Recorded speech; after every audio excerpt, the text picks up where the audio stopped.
¿Estamos solos? Hasta ahora los habitantes de la Tierra hemos observado las estrellas buscando alguna prueba de otro tipo de vida. Pero la verdad no está ahí fuera. Está aquí. Desde la Segunda Guerra Mundial, el gobierno británico ha estado observándonos, observando el cielo. Bien escondidos dentro del Ministerio de Defensa, hay miles de informes sobre avistamientos de ovnis, muchos de los cuales continúan sin resolverse. Pero ahora, tras décadas de secretismo, dichos expedientes han visto la luz, y por primera vez se ha revelado la verdad acerca de los ovnis en el Reino Unido. Casi una colisión. No puedo conjeturar acerca de lo que era eso. La verdad es que no puedo. Aún a día de hoy no sé lo que era. Un piloto de la Segunda Guerra Mundial casi chocó con algo. No suelo comentarlo mucho con la gente, solo con mis amigos más cercanos. El radar detectó un objeto no identificado. Nuevas pruebas acerca de uno de los casos de ovnis más famosos, el de Roswell. Si pudiera comprobar que el origen de cualquiera de estos ovnis no procede de la Tierra, el sistema de creencias de todo el mundo cambiaría por completo. Extrañas historias aún sin explicar que nos llevan a preguntarnos si realmente hay vida ahí fuera.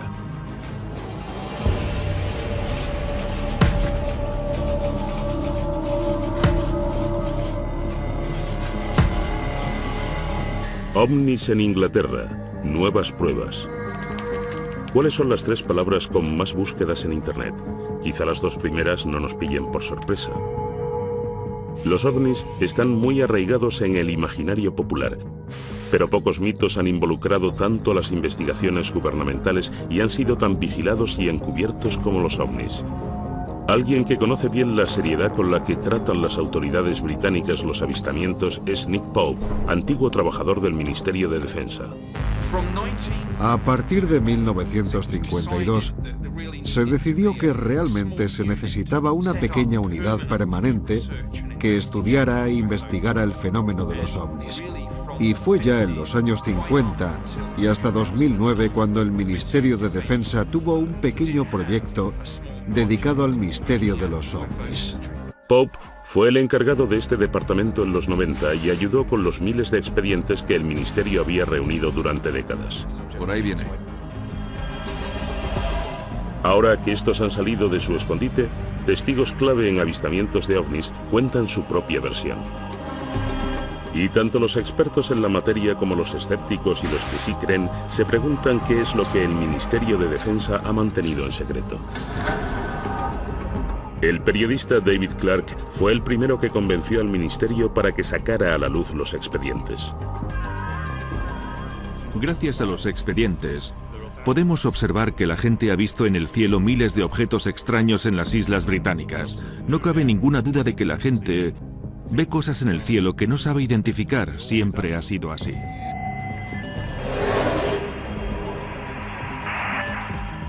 Caso 1. Piloto casi choca con objeto desconocido. 6 de enero de 1995. 2 experimentados pilotos de un Boeing 737 con 60 pasajeros que realizaba el trayecto Milán-Manchester informan de que casi chocan. Se trata del increíble avistamiento de un objeto volador no identificado que volvió locas a las autoridades. En los expedientes del Ministerio de Defensa hay un gran número de incidentes en los que están involucrados aviones que casi chocan contra objetos voladores no identificados. El más impresionante de todos fue el informe que hizo la tripulación de un 737 de British Airways. Speedbird 5061 sobrevolando los Montes Peninos, 14 kilómetros. Estaban a punto de entrar en este banco de nubes. El cielo estaba despejado y había buena visibilidad. De repente el copiloto dijo que había visto viniendo hacia ellos una especie de árbol navideño con luces.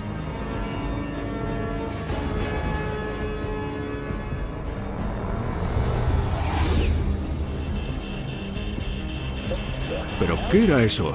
Volaba tan bajo y tan cerca de ellos que automáticamente se agachó pensando que iban a chocarse. El objeto pasó zumbando muy cerca. Inmediatamente el copiloto miró al capitán y le dijo: ¿has visto eso? Y el capitán le contestó: sí, lo he visto. Inmediatamente, los pilotos llamaron por radio a la torre de control de Manchester. A los tripulantes de cualquier avión les preocupa mucho el posible daño que pudiera sufrir su reputación si se les empezara a conocer como los que ven platillos volantes.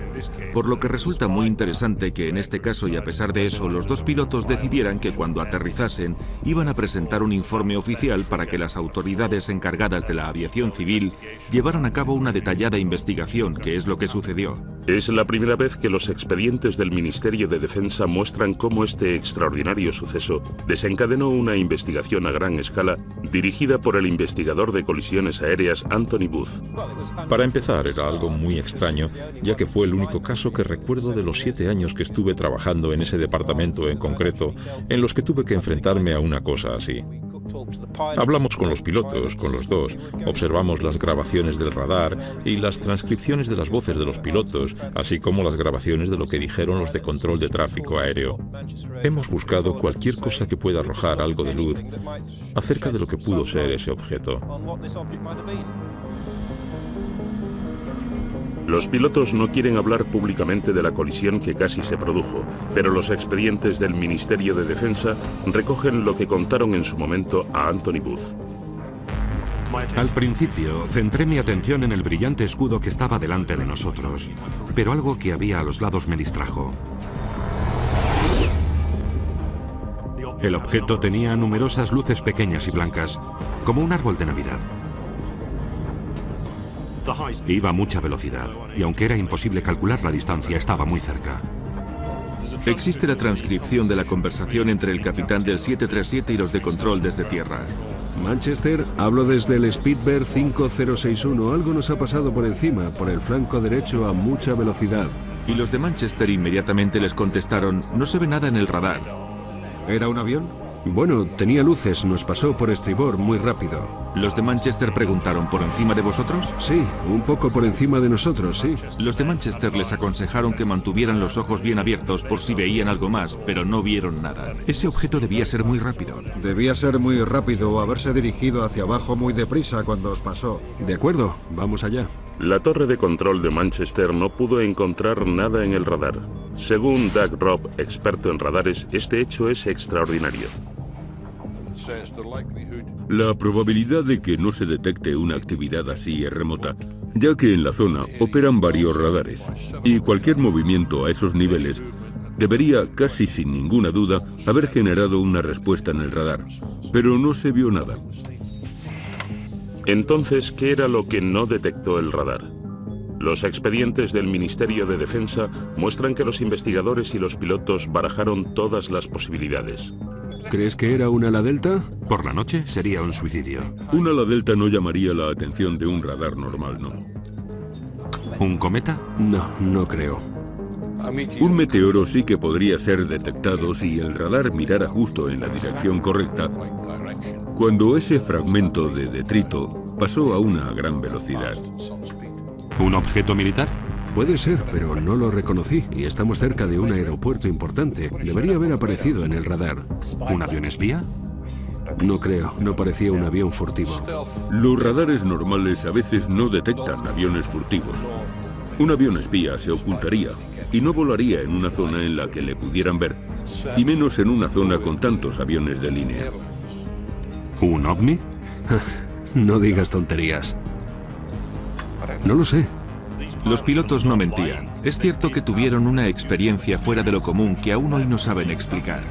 Los expedientes muestran que la investigación analizó seriamente la posibilidad de que se tratara de una actividad militar, pero no encontraron pruebas de ninguna fuente oficial. Es bastante improbable que un vuelo de esas características se hiciera tan cerca de un aeropuerto internacional con tanto tráfico aéreo. Entonces, ¿qué era ese objeto? A continuación conoceremos la conclusión escondida en el Ministerio de Defensa desde 1995, a la que llegó la investigación de Anthony Booth. En muchos de los incidentes que investigamos, solemos llegar a alguna conclusión definitiva, pero en este caso no pudimos. Tuvimos que elaborar un cálculo de causa y riesgo, y ni la causa ni el riesgo estaban calculados. Grado de riesgo incalculable, causa incalculable. Es una declaración muy difícil de encontrar en un informe aéreo oficial, ya que dice, en resumen, que no tenemos la menor idea de lo que era eso. Me gustaría saber qué es lo que dirán cuando volvamos. Supongo que se reirán de nosotros. Al final del sumario en el que se recoge esta investigación pone: no cabe ninguna duda de que ambos pilotos vieron un objeto y de que este era de un tamaño suficiente como para dar lugar a un informe aéreo oficial. Desgraciadamente, tanto la naturaleza como la identidad del objeto continúan siendo un misterio. Especular acerca de actividades extraterrestres, por muy fascinante que pueda parecer, no entra dentro de las competencias de este equipo, por lo que deberán hacerlo los interesados en este campo. Según algunos ufólogos como Nick Pope, la ausencia de conclusiones reales deja importantes preguntas sin resolver. A mí me parece algo extraordinario. OVNI no significa nave alienígena voladora, pero está claro que para algunas personas, ya sea para el capitán y el copiloto, para los investigadores de la autoridad encargada de la aviación civil o para el ministro de Defensa, está claro que alguien estaría pensando, quizás, solo quizás, se trate de algo extraterrestre. No puedo conjeturar acerca de lo que era eso. La verdad es que no puedo. Aún a día de hoy no sé lo que era. Lo único que sé es que no podemos pensar que lo sabemos todo en estos tiempos. Es posible que haya cosas que no conocemos. La investigación del incidente de Manchester nos muestra la seriedad con la que el Ministerio de Defensa trata los avistamientos aún sin explicar. No obstante, el Departamento de Ufología lleva décadas recibiendo informes de pilotos. Los expedientes revelan avistamientos durante la Segunda Guerra Mundial y en algunos casos estos eran tan importantes que se trasladaron a las más altas instancias del gobierno británico. Los expedientes sobre ovnis que han salido recientemente a la luz confirman lo que muchos expertos sospechaban, que el gobierno británico lleva investigando avistamientos sin explicación ya desde la Segunda Guerra Mundial. No suelo comentarlo mucho con la gente, solo con mis amigos más cercanos, que es posible que lo experimentaran mientras volaban durante la guerra. Caso 2. Encuentro cercano dentro de un bombardero. Primavera de 1944. Gran Bretaña descargaba grandes bombardeos sobre Alemania. Rumores acerca de extraños misiles sin identificar llegaban a oídos de los más altos cargos y se consideraban una amenaza para la moral pública. Los expedientes del Ministerio de Defensa muestran que la orden de mantenerlos en secreto vino desde las más altas instancias. Se trataba de avistamientos como el que vivió el artillero Bernard Day. Este de aquí es el diario que fui escribiendo cuando estuve en la guerra. Voy a leer lo que puse el 28 de abril. Operación Essen. 300 aviones sobrevolaban Essen. Day escribió entonces el avistamiento más extraordinario. Objetos no identificados, a los que describí como enormes bolas de fuego. Es la primera vez que Bernard Day habla en televisión de lo que ocurrió esa noche. Salíamos de la zona más peligrosa y ya volvíamos a Mildenhall, nuestra base. Nos dirigíamos a Francia y todo parecía en calma. De repente vi 3 bolas de fuego que venían desde abajo y se lo comuniqué a nuestro piloto, Arthur Horton, por el intercomunicador. Unos segundos después, un artillero que estaba detrás, Brian Harper, vio 2 bolas de fuego más.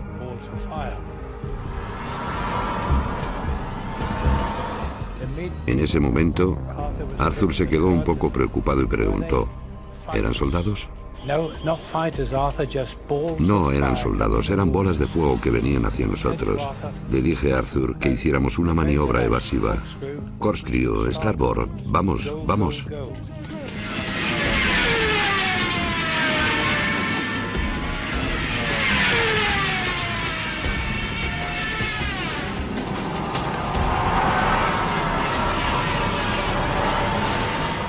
Íbamos a más de 400 kilómetros por hora.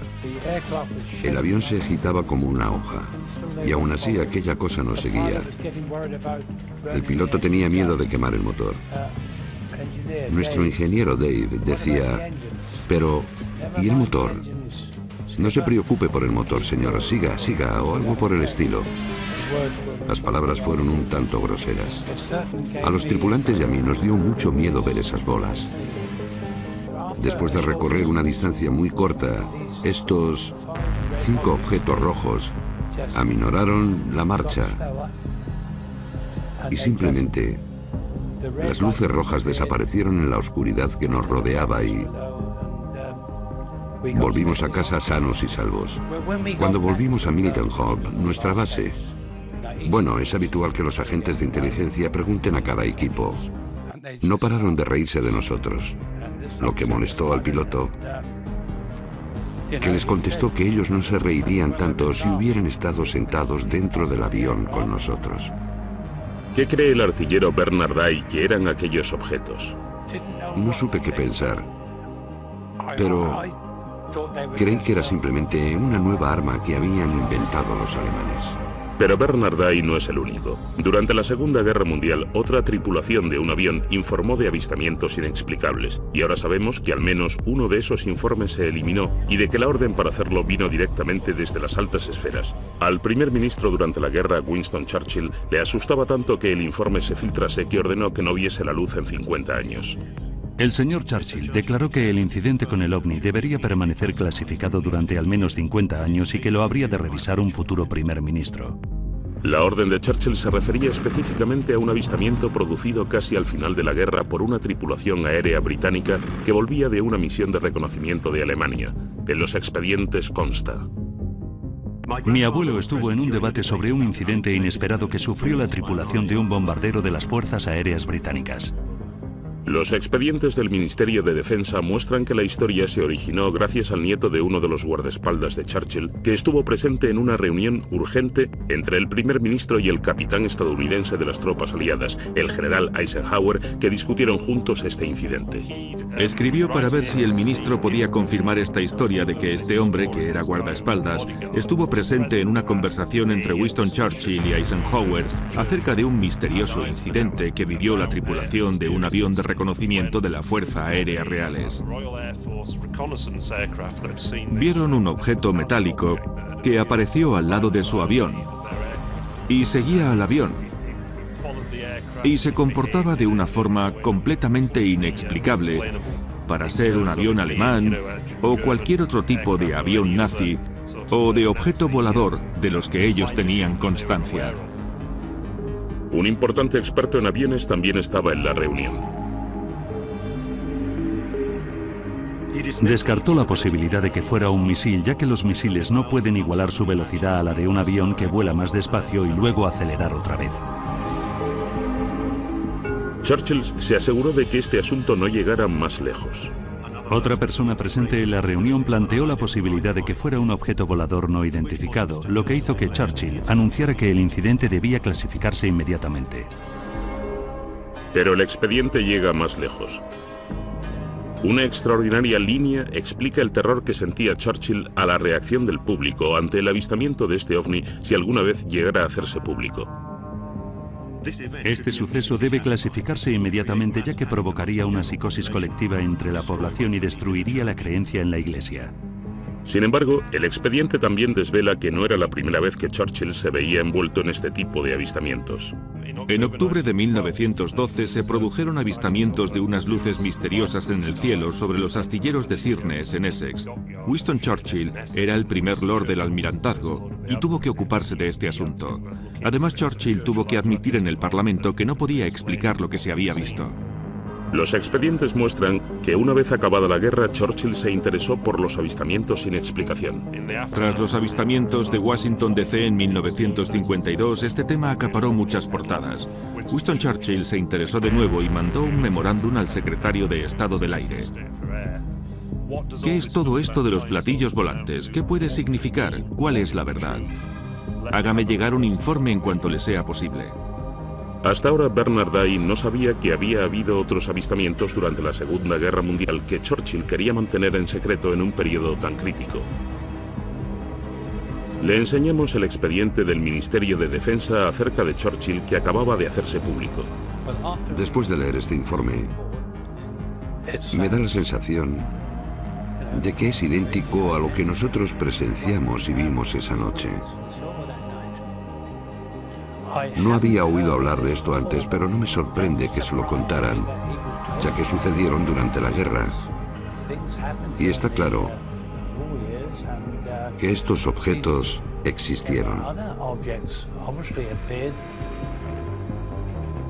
Es interesante que durante la década de los 40 los tripulantes de aviones vivieron numerosos avistamientos y hay varios expedientes en los archivos nacionales de las Fuerzas Aéreas Reales que detallan algunos de estos informes, a los que denominaron fenómenos tipo cohete, pero nunca pudieron explicarlos. Al final de la guerra, cuando dieron parte a los pilotos de la Luftwaffe, estos dijeron que ellos también habían visto cosas semejantes y que pensaban que eran armas secretas de los aliados.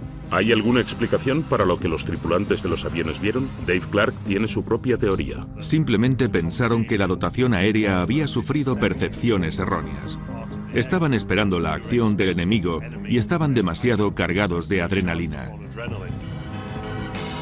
Fueran ovnis o no, los expedientes muestran que los líderes de la Segunda Guerra Mundial estaban desesperados porque los avistamientos no salieran a la luz. El siguiente expediente desvela cómo incluso décadas más tarde, el gobierno británico seguía muy asustado por este tema.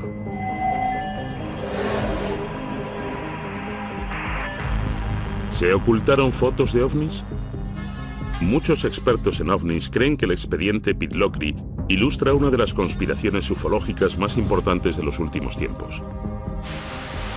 Se trata de unas fotografías en las que aparece un objeto volador no identificado sobre un remoto valle en Escocia. Las fotografías se enviaron al Ministerio de Defensa, pero misteriosamente desaparecieron. El periodista Mark Pilkington lleva años siguiéndole la pista a estas imágenes. Las fotografías de Pitlochry en el Ministerio de Defensa se remontan al 4 de agosto de 1990, cuando dos testigos en la A9 cerca de Calvine, situado junto a Pitlochry, afirmaron haber visto en el cielo una aeronave grande y con forma de diamante durante unos 10 minutos y le hicieron 6 fotografías. El objeto que ellos afirman haber visto iba acompañado de 2 aviones que el ministerio identificó posteriormente como 2 Harriers. Nunca se llegó a identificar al autor de las fotografías. Envió las 6 instantáneas al periódico Scottish Daily Record. El periódico no las sacó a la luz, sino que las remitió al Ministerio de Defensa para que las investigara. El Ministerio de Defensa hizo sus propias copias de las fotografías que desde ese momento desaparecieron.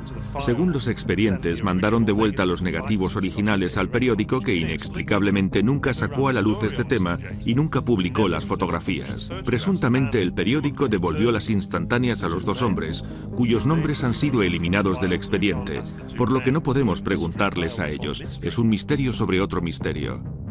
Todo lo que queda en el expediente es una fotocopia de las presuntas fotografías. A partir de ahí, los expertos bosquejaron lo que se había visto. Sin embargo, Nick Pope tuvo en sus manos las fotos y el expediente original cuando trabajó para el Ministerio de Defensa. Tanto la Agencia de Inteligencia de la Defensa como el Centro de Inteligencia del Reconocimiento Aéreo Conjunto lo analizaron detenidamente y llegaron a una conclusión clara y unánime. El objeto era real. Medía unos 25 o 30 metros de diámetro. Me senté junto a mi homólogo de la Inteligencia de la Defensa en una sesión informativa acerca de los ovnis y hablamos largo y tendido de esa fotografía. Este tema interesaba a Defensa porque obviamente ellos podían hacer cosas que nosotros no podíamos. Nosotros queríamos esa tecnología. El Ministerio de Defensa estaba decidido a restarle importancia al asunto. Existen unas interesantes instrucciones escritas por la oficina de prensa del Ministerio de Defensa, las líneas defensivas a seguir si estas fotografías llegaran a los periódicos y se les preguntara sobre ellas. Hay un apartado que básicamente dice que hemos visto las fotografías y no se ha llegado a ninguna conclusión definitiva acerca del alargado objeto con forma de diamante. Y si se sienten presionados por los medios de comunicación, deben decir que todos los avistamientos se remiten al personal de los departamentos responsables de la defensa aérea del Reino Unido. Durante el tiempo que trabajó para el ministerio, Pope tenía colgada en su despacho una copia ampliada de la fotografía hasta que su superior en persona la quitó. Una sugerencia fue que se trataba del prototipo secreto de un avión espía estadounidense. Mi jefe de sección se convenció a sí mismo de que seguramente era un tipo de avión o aeroplano secreto y ordenó que lo descolgase. Sabemos, gracias a los expedientes, que había una gran controversia interna acerca de si los estadounidenses estaban pilotando ese increíble avión espía, y si eso era cierto, ¿por qué no habían pedido permiso para sobrevolar el espacio aéreo británico con ese avión? El periodista Mark Pilkington cree que los acontecimientos que se vivieron en aquel tiempo podrían haber influido en lo que la gente creyó ver. Esto sucedió justo 2 días después de que estallara la Primera Guerra del Golfo, y por supuesto había un gran despliegue de aviones que volaban hacia Oriente Medio. Reino Unido era una especie de parada intermedia, una especie de plataforma de lanzamiento para muchos de esos aviones. El Ministerio de Defensa estaba preocupado por cómo reaccionaría la opinión pública, igual que lo estuvo Churchill 4 décadas antes. ¿Intentó el Ministerio de Defensa británico ocultar las fotografías de Pitlochry? Cabe la posibilidad de que el ministerio destruyese esas imágenes, posiblemente porque creyeron que se trataba de un avión espía estadounidense del que no tenían, o más bien no teníamos constancia. O quizá, si este objeto realmente no se explicó nunca, porque sencillamente no queríamos sufrir el bochorno de decir que puede haber cosas en nuestro espacio aéreo con velocidades y maniobras que sobrepasan lo que nosotros conocemos y aún así no las podemos explicar. No obstante, todos nos estamos basando, hay que dejarlo claro, en una imagen en blanco y negro muy distorsionada y borrosa, que hasta donde yo sé, podría haberla pintado un niño con pinturas. Mark Pilkington aún sigue buscando las auténticas fotografías de Pitlochry para averiguar qué fue lo que puso a prueba al Ministerio de Defensa británico. Sin embargo, 6 años después, en la costa este de Gran Bretaña, otro avistamiento de un ovni desata otra investigación militar a gran escala y un gran reto para la Secretaría de Estado de Defensa. En 1996, el Ministerio de Defensa sufrió una grave brecha en la defensa del Reino Unido producida por un ovni en Anglia Oriental. Los expedientes revelan que no solo la policía, los guardacostas y las fuerzas aéreas se vieron envueltos, sino que se llamó a la Secretaría de Defensa para que despegasen reactores caza. Estoy muy preocupado por un incidente que se produjo hace poco en la costa de Anglia Oriental, en el que se avistó un objeto volador sin identificar al que buscaban varios sistemas de radares militares diferentes. ¿Por qué no despegaron nuestros aviones? Fue uno de los mayores sustos de la historia de la ufología, y todo comenzó una tranquila noche de octubre en la costa este.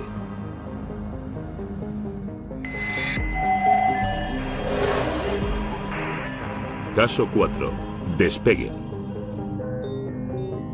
Fueron los agentes de policía los que llamaron primero informando del asunto. Hay un extracto sobre eso. A primera hora de la mañana los policías hemos visto una extraña luz roja y verde en el cielo en dirección sudeste desde Skegness. Parecía estar muy arriba, justo encima del estuario de Wash. La patrulla de policía informó del avistamiento al sargento de la estación. Llamé inmediatamente a la sala de control de Skegness y esto se lo transmitieron al Servicio de Rescate Marítimo y Costero de Great Yarmouth, creyendo que podía ser un incidente relacionado con el mar. Recibimos un aviso sobre las 3:15 hora local de la policía de Skegness, que veían esa luz en dirección sudeste. No sabíamos muy bien qué era en ese momento. Inmediatamente informamos de todo a los radares de defensa de área local para ver si ellos podían ver algo.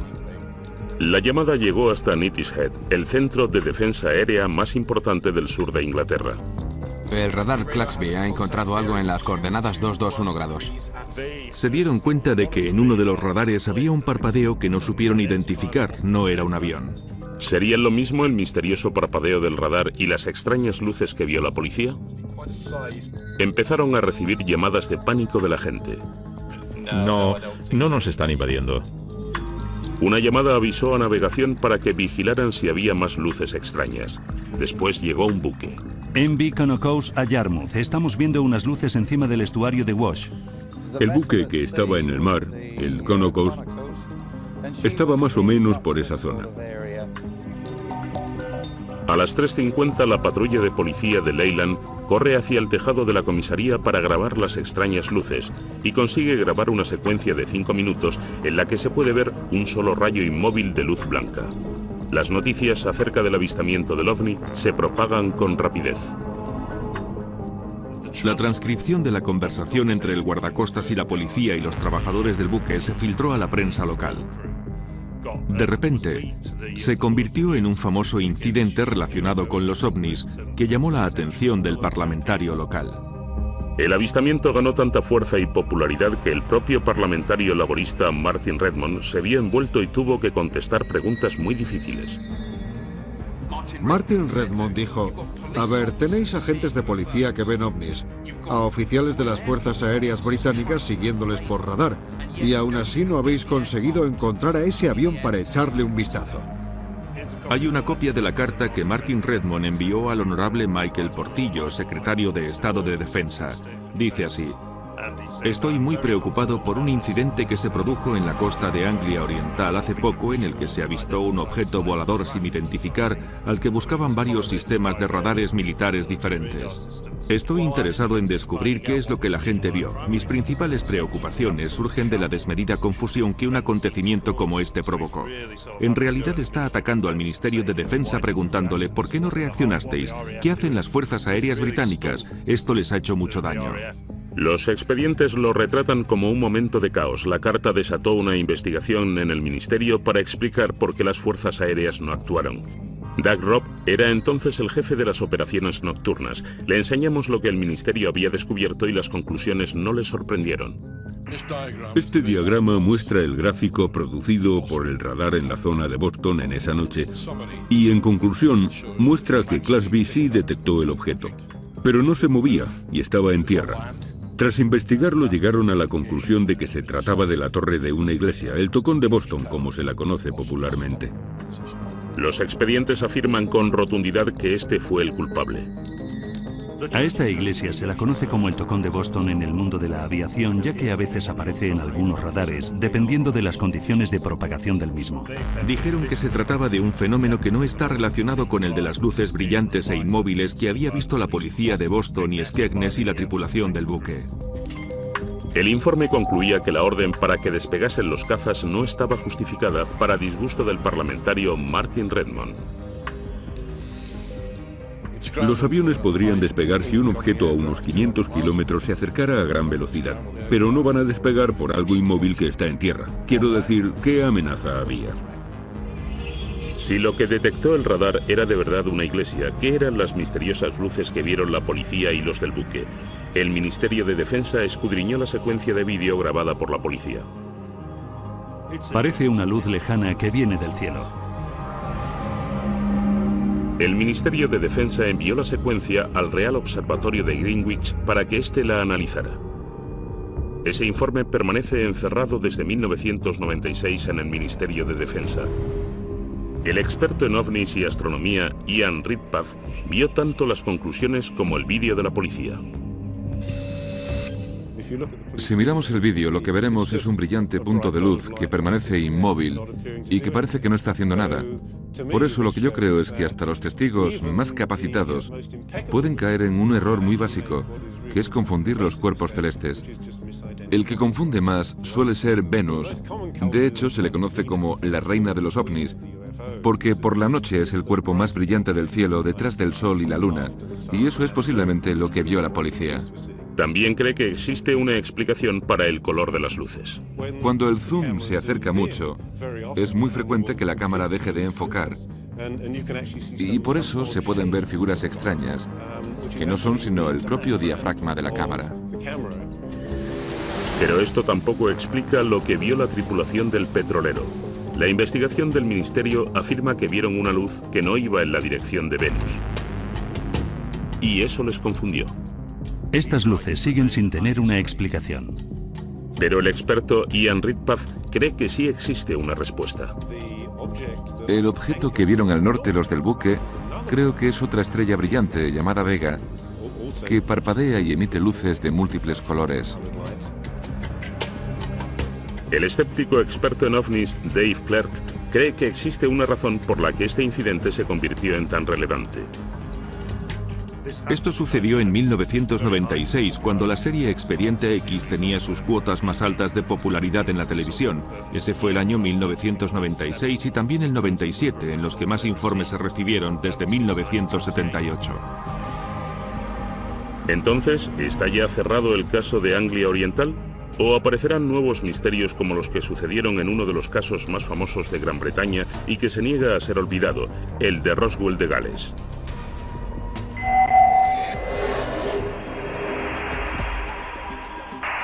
Caso 5. El caso de Roswell de Gales.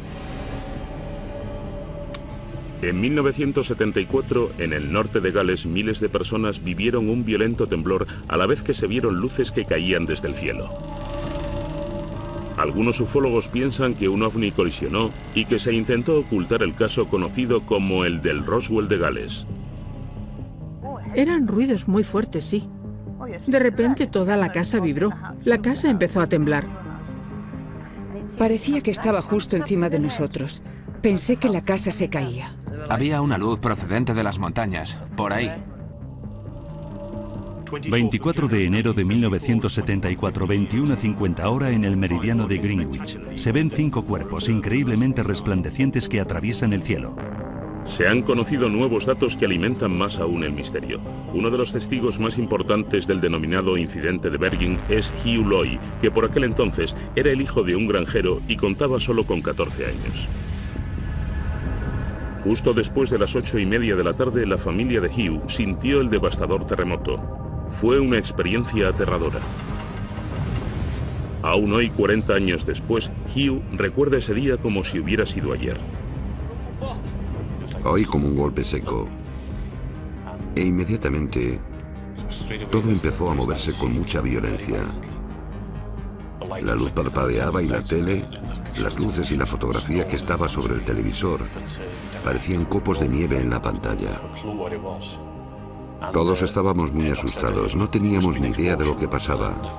Enoch dijo, debe haber sido una explosión. Y luego el teléfono empezó a sonar. Los vecinos nos llamaban para preguntarnos, ¿habéis sentido eso? Y bruscamente, unos 20 minutos después, oímos que alguien llamaba a la puerta. Buenas tardes. Buenas tardes, eran agentes de policía. Dijeron que les habían informado de que un avión se había estrellado en las montañas de Bergen y que necesitaban requisar nuestro Land Rover para llegar hasta allí. Yo tenía 14 años, así que dije, Enoch, es mejor que conduzcas tú.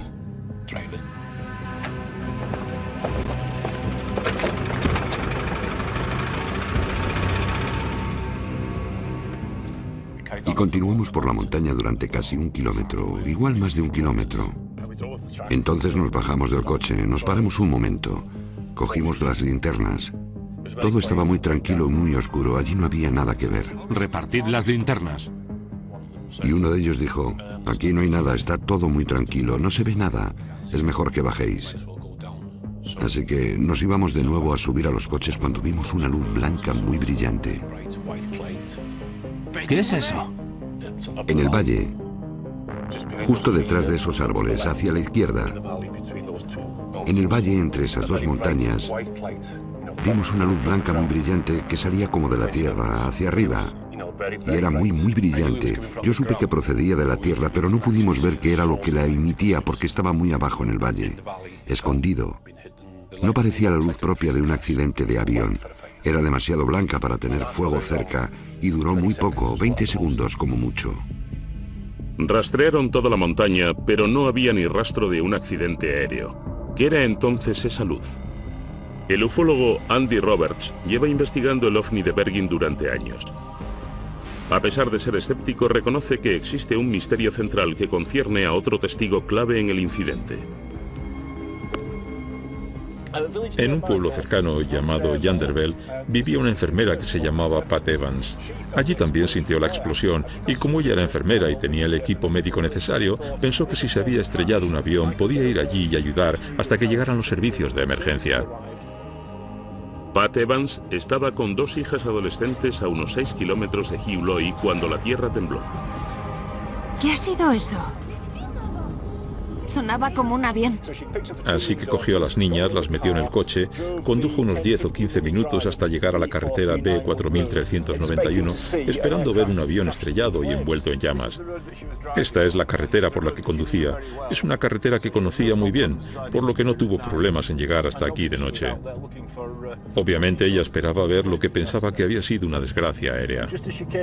Y justo cuando se asomó por el otro lado de esa arboleda, lo que vio le dejó absolutamente boquiabierta. exacta. Lejos, en las montañas, a la izquierda, había una enorme bola de vibrantes luces rojas, blancas y naranjas. Fuera lo que fuera, estaba demasiado lejos de la carretera como para llegar a pie. Pat y sus dos hijas se quedaron atónitas viendo la bola de luces que iba cambiando lentamente de color. Comentó que era la mitad de grande que la luna y que alrededor de este objeto había luces de linternas y de coches que se movían, y se dio cuenta de que no se había estrellado ningún avión y de que algunas personas estaban ahí mirando lo que sea que fuera esa cosa. Entonces volvió a casa en su coche, se metió en la cama y hasta ahora sigue desconcertada y sin saber qué era eso. ¿Qué es lo que Pat Evans y Hugh Loy vieron aquella noche? Desvelamos que ni la llegada de los misteriosos hombres de negro puede responder todas las preguntas. Los avistamientos no identificados de Pat Evans y Hugh Loy en Bergen, Gales, en 1974 han pasado ya a la memoria popular. Los archivos del Ministerio de Defensa desvelados recientemente han añadido aún más misterio. Investigadores del Departamento Geológico Británico fueron enviados a Bergen para investigar un temblor de tierra que había registrado 3,5 grados en la escala de Richter. Inmediatamente después del terremoto empezamos a recibir muchos informes bastante complejos sobre luces en el cielo y en la colina. Así que reuní a un pequeño equipo de personas para que fueran allí y preguntaran a la gente lo que habían visto, oído o sentido. El equipo del Departamento Geológico Británico empezó a conocerse en Bergen como los hombres de negro, ya que iban vestidos con trajes oscuros de aspecto oficial e iban puerta por puerta. Algunas personas parecían pensar que todo este acontecimiento era algo sospechoso y que nosotros, simples científicos del Departamento Geológico, teníamos algo que ver con los eventos sospechosos que pasaban aquí. Los archivos que contienen las notas de Chris recuerdan su entrevista con la enfermera Pat Evans, que vio la luz no identificada. Aquí tengo las notas que tomé cuando hablé con Pat Evans. Ella sintió el temblor, pero también estaba muy preocupada por las luces que vio en el cielo. Pensó que era una gran luz roja que brillaba como el fuego. Esta es una copia de uno de los mapas que nosotros y nuestro equipo usamos cuando estábamos por la zona hablando con la gente. Y por tanto fuimos capaces de marcar en el mapa el punto exacto donde hicimos esa entrevista. Y por tanto, lo que exactamente esa persona vio, oyó y sintió. Este mapa del Departamento Geológico Británico, que antes no había visto la luz, es una revelación. Muestra las luces anómalas que vieron Pat Evans y Hugh Loy. Ambas aparecieron en la misma pequeña zona de la ladera, al mismo tiempo. El ufólogo Andy Roberts vuelve al mismo punto de la ladera donde Pat y sus hijas vieron el ovni. Y donde Pat Evans contó su historia a Andy Roberts en 1998. Cuando llevé a Pat Evans hasta esta carretera de montaña en 1998 y me contó su historia, la fotografié. Y la fotografía que hice la mostraba señalando el lugar donde ella vio lo que vio en 1974. Y a juzgar por la fotografía, estaba señalando hacia allí, que es donde sabemos que la policía y los granjeros estuvieron buscando esa noche. Pat Evans estaba en la carretera entre Llangene y Welshpool, que está justo más allá del bosque aquel. Así que si ella estaba allí, probablemente viera la misma luz que vimos nosotros. Porque esa era la línea límite. Estoy realmente seguro de que es la misma luz que ella vio. Los archivos recientes muestran la explicación del Ministerio de Defensa para la explosión repentina y las luces misteriosas. Las búsquedas posteriores en las laderas en cuestión no revelan ningún signo de impacto. Sin embargo, la Oficina Meteorológica considera que esos avistamientos pueden haber sido ocasionados por un bólido, es decir, un meteoro, que entra en la atmósfera terrestre y se consume antes de llegar al suelo. Una investigación privada realizada en nombre de la Sociedad Astronómica Británica concluye, sin embargo, que el meteoro pudo de hecho haberse desintegrado encima de Manchester y que su aparición fue precedida a las 8:30 de la tarde por un temblor en las montañas de Bergen sin conexión alguna. Así que dijeron una vez más que fueron dos cosas que ocurrieron casualmente en la misma noche. Hay un meteoro ardiendo en la atmósfera y también un temblor de tierra. Entonces esta coincidencia increíble, dos fenómenos naturales distintos, una lluvia de meteoritos y un terremoto que ocurrieron simultáneamente, ¿es una respuesta completa a este misterio? Muchos de los que creen en ovnis piensan que no. Ellos creen que los archivos fallan a la hora de responder a la gran pregunta: ¿cuál fue la fuente de luz que Pat Evans y Hugh Loy vieron en el suelo? Así que lo que Pat vio es un misterio absoluto. No he pensado ni por un segundo que fuera un ovni, aunque es un algo no identificado. Parece ser que estaba en la Tierra y de ser algo sería un objeto terrestre no identificado, pero es un misterio. Así que entre todo el bombo sobre alienígenas y extraterrestres que chocan, y entre la verdad y el hecho del terremoto y de los meteoros, lo que tenemos es un avistamiento misterioso de un gran objeto inmóvil y brillante en el suelo durante al menos 10 minutos. Entonces, ¿está cerrado este caso para los habitantes de Bergen? Aún quedan muchas preguntas sin contestar. El incidente en la montaña de Bergen creo que no es un caso del que muchas personas se hayan olvidado. Algunos piensan que la publicación de estos archivos es en sí misma una desinformación y que el Ministerio de Defensa está ocultando aún una gran verdad secreta sobre los ovnis. El Ministerio de Defensa, con el tiempo, ha accedido a publicar todos los archivos sobre ovnis. ¿Pero se revelarán todos los secretos? Parece que el público no está preparado para dejar de creer en ellos todavía. Para algunas personas, los ovnis estarán con nosotros durante bastante tiempo. Bueno, al menos hasta que los de verdad aparezcan. Algunas personas sugieren que esta dosificación por goteo de la información que se hace pública sobre los ovnis está preparando a la gente para el día en que se anuncie que realmente estas cosas son reales.